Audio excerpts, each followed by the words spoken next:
저희가 뭐 따로 짜지 않았는데 오늘 둘 다 검은색 티셔츠를 입었네요. 예. 네, 코로나 4단계도 되고 좀 우울합니다. 예. 헤드라인 소개해 주시죠. 예, 덕양구 아파트값 상승률이 전국 1등이라고 합니다. 홀트 아동복지회에서 장애인 학대 정황이 확인됐습니다. 증언이 담긴 녹취를 공개하도록 하겠습니다. 고양시 의원들이 고양시장에게 킨텍스 부지 감사 결과 공개를 강하게 촉구하고 있습니다. 네, 사진 한 장 뉴스에서는 화훼 종합유통센터 공사로 꽃 농가가 맹지가 됐다라는 소식, 그리고 이재명을 지지하는 고양 민주평화광장이 출범한 소식, 원당 도시재생 사업 무엇이 달라졌나, 그리고 문봉동의 문봉제빵소와 일산역 앞 재봉틀 박물관을 소개해드리겠습니다. 네, 첫 번째 뉴스는 바로 집값 소식인데요. 네, 올해 상반기 6개월 동안 전국 광역자치단체 중에서 집값이 가장 많이 오른 곳 어딜까요? 바로 경기도입니다. 그렇다면 기초자치단체로 좀 좁혀보면 전국 1위 시흥시고요. 2등이 바로 고양시입니다. 자, 이번에는 구 단위로 범위를 좀 더 좁혀보면 고양시 덕양구가 전국 1등, 그리고 시흥이 2등, 그리고 고양시 일산 동구가 3등입니다. 네, 말 그대로 고양시가 부동산 가격 상승을 이제 전국적으로 주도하고 있는 셈인데 구체적인 수치가 좀 궁금합니다. 네, 수치를 좀 말씀드리겠습니다. 전국 1등 먹은 지난 6개월 동안 덕양구 25.49% 올랐습니다. 쉽게 말해서 8억짜리 아파트를 가지고 있었으면 10억 원 됐다라는 얘기예요. 예. 자, 3등한 일산 동구는 22.59%. 네, 같은 기간 서울의 평균 집값 상승률이 8.43%였으니까요. 고양시 상승이 서울의 2배 이상 되는 거죠. 이제 이번 결과가 이제 전반기 반년 동안의 수치를 이제 모은 건데, 네. 덕양구를 살펴보니까 도내동이랑 지축동, 그다음에 향동동이 준공 3년 이내의 신축 아파트입니다. 네. 거기서 이제 가격 상승 요인이 있었던 것 같고, 거기가 뭐 10억 원이 넘는 아파트들이 줄줄이 나오고 있습니다. 덕양구를 비롯해서 고양시 전반의 아파트값 폭등 이유, 전문가들은 어떻게 분석하고 있습니까? 뭐 이건 전문가들이나 일반 그 시민들의 생각이 뭐 거의 일치하는데요. 첫 번째 이유는 GTX A 노선 등 새로운 철도망이 구축이 되면서 서울 접근성이 좋아지니까 예. 당연히 주거 환경이 좋아진다. 그리고 두 번째로는 그동안 고양시 아파트가 워낙 이제 저평가된 면이 있어서 상대적으로 가격 상승을 기대할 만한 투자처다. 이제 이런 심리가 작용을 한 거고요. 마지막으로는 이제 더 늦기 전에 집을 한 채 좀 구하고 싶은 실수요자들이 서울에서는 거의 불가능하니까 고양시로 관심이 몰리고 있다. 네, 이제 서울과 가까운 곳에 새 아파트가 지어지니까 한층 더 이제 그런 이유가 배가 될 것 같은데, 고양시 아파트의 가격 상승, 집주인들은 좋겠죠. 하지만 주택을 마련해야 되는 입장에서는 좀 답답할 것 같아요. 말 그대로 집값이 감당하기 힘들 정도로 치솟았고, 거래량도 작년 하반기에 비해서 절반으로 줄어들었습니다. 거래량이 줄어든 게 좀 이제 독특한데 그 네. 이유를 설명할 수 있을까요? 우선 집값이 이렇게 상승하면서 집을 내놓는 사람들이 그 매물을 걷어들이는 겁니다. 이거 가만히 있으면 집값이 좀 더 오르겠는데 라는 기대감이 있기 때문에 기존에 내놨던 물건들도 걷어들이고, 심지어는 계약을 해놓고도 나 위약금 물고 다시 없었던 걸로 하겠다, 이런 사례들도 실제로 나오고 있다고 합니다. 지난해 12월에 고양시 전체 아파트 매매 건수가 2,644건이었거든요. 자, 그런데 지난 6월에는 몇 건일까요? 볼까요? 593건. 그러니까 4분의 1토막 이하로 거래 건수가 줄었습니다. 보통 상식적으로는 거래량이 줄어들면은 네. 집값이 떨어지는 경향이 있잖아요. 네. 근데 이번에 거래량이 주는데도 집값 상승세는 유지되고 있다는 거죠. 네. 이것 좀 뭔가 좀 이상한 거 아닌가요? 그래요. 거래량이 주는데도 호가를 낮추지 않고 추가 상승을 기대하면서 이렇게 계속 버티고 있다, 뭐 이렇게 보는 시선인데요. 하지만 이제 전문가들은 그렇다 보니까 이런 상승세가 결국에는 둔화되거나 장기적으로는 꺾이지 않을까, 이렇게 예상하는 전문가들도 많이 있습니다. 자, 수도권 아파트의 이제 가격이 이제 어느 정도 임계점에 다다랐다, 이렇게 보는 분들이 많이 있고요. 또 하반기에는 그 금리 인상 가능성, 그리고 산기 신도시 물량이 대량으로 사전 청약이 이제 시작이 되지 않습니까? 그리고 장기간 집값 급등에 따른 부담감 등으로 아파트 값이 더 오르기는 좀 어려울 거다라고 전망을 하고 있습니다. 집값이 떨어진다는 전망 항상 틀려왔는데 이번 전망은 맞을지 한번 지켜봐야겠네요. 두 번째 소식은 홀트 아동복지회 소식입니다. 장애인에 대한 심각한 상습폭행 정황이 이렇게 증거로 확인이 됐다고요? 네, 그렇습니다. 고양시 홀트 장애인 주간보호센터에서 성인 발달장애인에 대한 폭행이 자행됐다라는 의혹은 한 달 전에 저희 고양신문 보도로 세상에 처음 알려졌습니다. 네. 네, 이번에는 그 폭행의 내용이 조금 자세히 확인됐는데요. 사건을 목격한 목격자의 목소리를 직접 들을 수 있었습니다. 네, 녹취를 들어보니까 차마 듣기 어려울 정도로 좀 내용이 심각하더라고요. 네. 예, 지난주 고양신문 기사가 나가고 곧바로 KBS 9시 뉴스도 이 내용을 다뤘습니다. 그 폭행이 어느 정도 심각했는지 좀 설명을 해주시죠. 네, 목격자의 증언에 따르면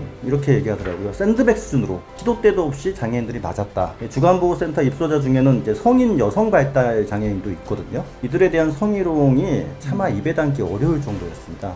예, 성적 언어학대는 유튜브로도 좀 들려드리기 어려울 정도로 너무 심각하더라고요. 예. 또 다른 폭행 내용을 말씀드리면은 발달장애인의 우통을 벗겨가지고 네. 찬물로 막 끼얹습니다. 그리고 심지어 장애인이 밥 대신에 음식물 쓰레기를 이제 먹으려고 가는데 그걸 말리려고 하지 않아요. 그냥 먹도록 내버려 두고 그 먹는 모습을 지켜봅니다. 네, 이게 이제 목격자 증언에서 나온 이야기인데 예. 저희가 이걸 다 들려드릴 수는 없고요. 그 중에 아주 일부분만 잠깐 들려드리도록 하겠습니다. 찬물로 이제 애를 막 뿌리더라고요. 애는 막 심장 수술한 애를. 예, 추워갖고 막 벌벌 떨고 소리 지르는데도 막 웃으면서 한 번 본 거지만 의 머리를 잡아서 뒤로 적신 다음에 급식판에 있는 급식을 다 짬 처리하듯이 한 곳에다 다 모아서 섞은 다음에 예. 야, 뭐 애를 이렇게 밥을 오래 먹이니 선생님은 예. 이렇게 먹이면 된단다. 이렇게 하면 나는 1분 안에도 먹일 수 있단다. 그 섞어놓은 걸 퍼가지고 그냥 쑤셔 넣는다든지. 근데 식판에 못 보고 예. 식당으로 들어가서 나머지 이제 저희가 설거지하고 막 해서 모아놓은 짬통에 있는 짬을 가는 거예요. 아, 그래서 음식 저희가- 쓰레기 모은 거. 네. 그래서 저희가 저거 먹는다고. 예. 그때 아 냅둬. 쟤네들은 원래 저런 거 먹고 사는 거란다. 음. 그러면서 그런 거 먹었어요. 저도 그건 2번 봤어요. 2번. 못 먹게 저희는 말리려고 하는 거 못 말리게 하더라고요. 애를. 예. 제일 심했던 욕은 너의 엄마가 너를 주센이라는 쓰레기통에 버린 거란다. 얘가 집에서 아, 주간보호센터 쓰레기통에 버린 거다. 네, 너네 센터에서 엄마랑 놀고 싶어라는 말을 많이 해요. 예. 센터에서 엄마랑 놀고 싶어, 엄마 보고 싶어 이런 말을 센터에서 자주 했는데 그 말이 나올 때 그 말을 했었어요. 야, 너네 엄마도 너가 귀찮아서 여기다 버린 거야. 무슨 엄마랑 노니? 그러면서 이제 그런 식으로 제가 매일매일 가기 싫어했어요, 거기를. 매일 가기 싫어했는데 저는 왜 그 좋은 데를 안 가려고 하냐고 억지로 보냈어요. 이거 뭐 이런 폭행이 수년간 있었다고 하니까 이게 듣는 사람으로서도 참 가슴이 아픈데요. 가족들 심정은 어떠할까? 상상하기가 힘드네요. 학대와 폭행의 강도가 생각했던 것보다 훨씬 잔혹했다는 사실이 이제 최근에서야 확인됐는데 네. 장애인 시설이 부족하니까 폐쇄만은 막아달라라는 이제 부모들의 마음이 바뀌었습니다. 예, 시설 폐쇄를 막기 위해서 청와대 성원까지 올렸었거든요, 처음에는. 네. 근데 이제는 가해자 개인은 물론 재단인 홀트 아동 복지에 대한 처벌도 강력히 이루어져야 된다. 시설 폐쇄도 불사하겠다. 지금 네. 이런 입장입니다. 네, 다시 한번 짚어보자면은 이런 시설 내에서 학대가 있었다는 제보로 조사를 처음 시작한 게 지난해 12월이었습니다. 네. 그런데 이런 폭행 피해 사실을 피해 가족들이 이렇게 확인하고 소리를 내는데 왜 이렇게 오랜 시간이 걸린 거죠? 네, 가장 큰 이유는 이제 피해 당사자가 중증 발달 장애인입니다. 네. 그렇기 때문에 가족들이 피해 사실을 자녀로부터 직접 듣기는 좀 어려웠다고 합니다. 홀트 아동복지회랑 고양시가 이번 사건을 좀 쉬쉬하면서 조사가 진행된 지 6개월이 지나도록 정확한 피해 사실을 부모들에게 설명하지도 않고 있습니다. 결국 피해 가족들이 최근에서야 장애인 권익 옹호 기관을 통해서 피해 내용을 확인할 수 있었습니다. 뭐 어머니들 입장에서는 자책하는 분위기도 있고 해서 충격이 매우 크다고 합니다. 네, 이번에 또 어머님들께서 좀 속상하게 생각하시는 거는 그 시설도 시설이지만 그 시설을 관리 감독할 책임이 있는 고양시도 이 문제를 적극적으로 해결하려는 그런 모습이 네. 부족하다. 이제 네. 그런 목소리를 내시는 것 같아요. 네, 지금이라도 그 고양시 그리고 홀트가 이 문제를 책임지는 그런 모습을 보여주기를 기대하겠습니다. 자, 이번에도 이성우 기자님이 계속 지속적으로 취재하고 있는 뉴스죠. 킨텍스 부지 감사 보고서가 완료된 지 3주가 지났습니다. 네. 근데 아직까지도 이재준 시장 공개를 못하고 있네요. 자, 공개를 못하는 이유 다시 한번 좀 설명을 해주시죠. 네, 이유를 다시 한번 물어봤습니다. 왜 아직까지도 안 되느냐? 고양시 언론홍보 담당관이 말하길 이번 보고서는 소송을 대비해야 할 만큼 신중을 기해야 하는 사안이 있다. 예, 감사 내용이 법적으로 문제가 있는지 최종적인 점검이 필요하다 이렇게 말하고 있습니다. 즉 법률 검토를 해야 된다. 보고서에 대한 법률 검토는 시 고문 변호사에 의뢰해 놓은 상태다. 달 안에는 보고서가 공개되지 않겠냐 이렇게 얘기했습니다. 그래서 제가 이렇게 물었습니다. 법률 검토 누가 지시했냐? 네. 시장님이 지시한 거 아니냐? 그건 또 확인해 줄 수 없다고. 네, 이거 계속 좀 답답한 답변이 반복되는 느낌인데요. 이 감사를 직접 진행한 그 고양시 감사관도 시의원들에게 수사 의뢰에 동의한다라는 이런 의견을 밝힌 바가 있지 않습니까? 네, 그렇습니다. 네, 고양시가 겁먹고 있는 이런 정황인데 법률 검토라는 게 무슨 의미인지가 이게 정말 중요할 것 같네요. 네, 그렇습니다. 일각에서는 이런 주장도 있습니다. 고양시 감사관이 감사원 출신의 이제 실력 있는 분이거든요. 네. 네, 이런 분이 2년 넘게 특정감사를 지휘해 왔는데 감사 결과에 대해 문제가 있는지 여부를 또다시 법률 검토하겠다? 예, 이거는 애초에 감사 내용을 불신하거나 무력화하려는 의미로 읽힐 수 있는 거 아니냐? 자, 그렇다면은 그 공보관실 말대로 감사 보고서가 이달 안에 과연 공개된다. 근데 이것도 정말 믿을 수 있는지 모르겠네요. 네, 그래서 제가 시장님의 측근에게 물어봤습니다. 네. 그분은 이달이 아니고 9월 달쯤에나 공개될 것 같다. 뭐 이렇게 말하더라고요. 아니 9월이면은 뭐 이거 한 2달 정도 더 늦어진다는 얘기인데, 자 그렇게까지 공개를 늦추려는 이유 도대체 뭘까요? 네, 이제 이건 뭐 순전히 제 추측이라서 네. 기사로까지는 못 썼는데 유튜브에서 좀 말씀을 드리면은 고양시 감사관이 9월 20일쯤에 고양시와의 계약이 끝납니다. 아, 요 종료됩니다. 감사를 담당한 그 해당 감사관이 예, 근데 이재준 시장이 지금으로부터 3주 전이죠. 감사 결과를 보고 받았을 때쯤에 그때 감사관과의 재계약을 안 하는 것으로 그때 결정을 했어요.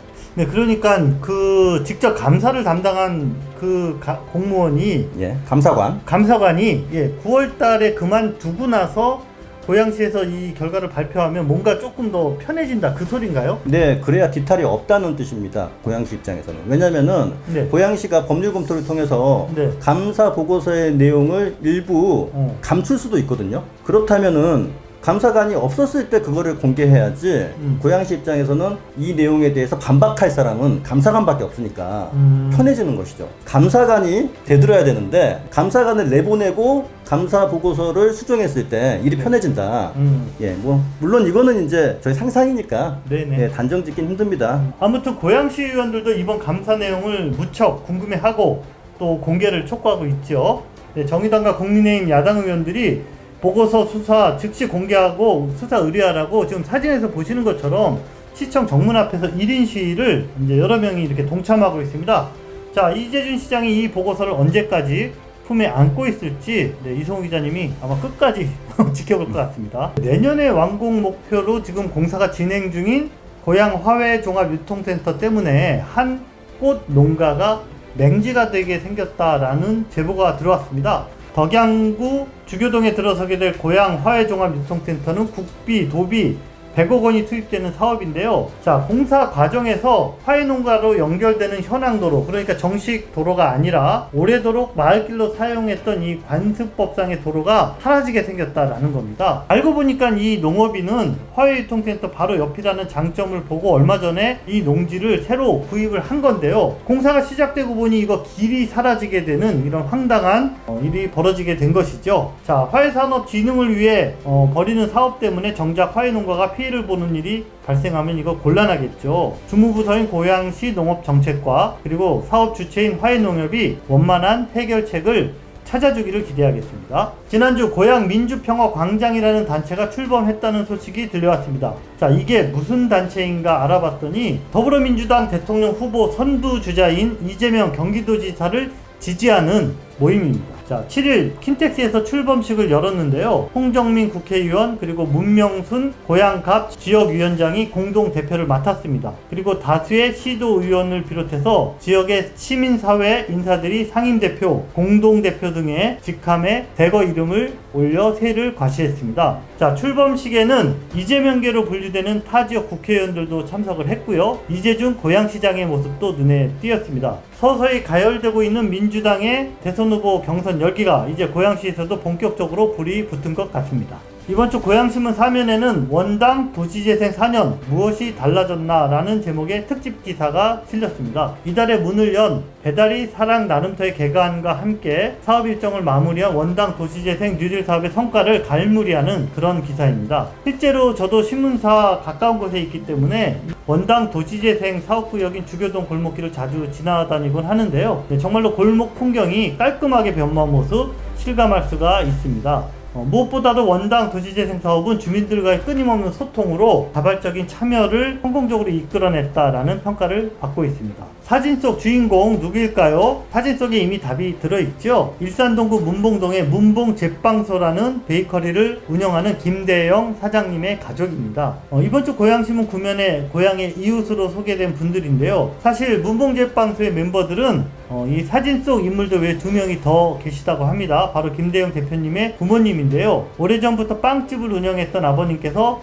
지금도 최고의 손맛으로 팥을 삶고 계시고, 김 대표는 빵을 만들고 또 어머니와 아내는 포장과 판매로 각각 역할 분담을 해서 손발을 척척 맞추고 있다라고 합니다. 네, 사진 속 6개월 된 아기도 매일 매장에 나와서 부모님을 응원하고 있다고 하니까요. 정말 온 가족의 정성과 사랑이 밴 빵맛 맛이 없을 수가 없겠네요. 일산역 구도심의 한 상가 지하에 재미있는 공간이 새로 문을 열었습니다. 바로 재봉틀 박물관식 카페인데요. 이곳을 방문하시면 세계 각국에서 생산된 아주 오래된 진귀한 그런 재봉틀들을 만나보실 수가 있습니다.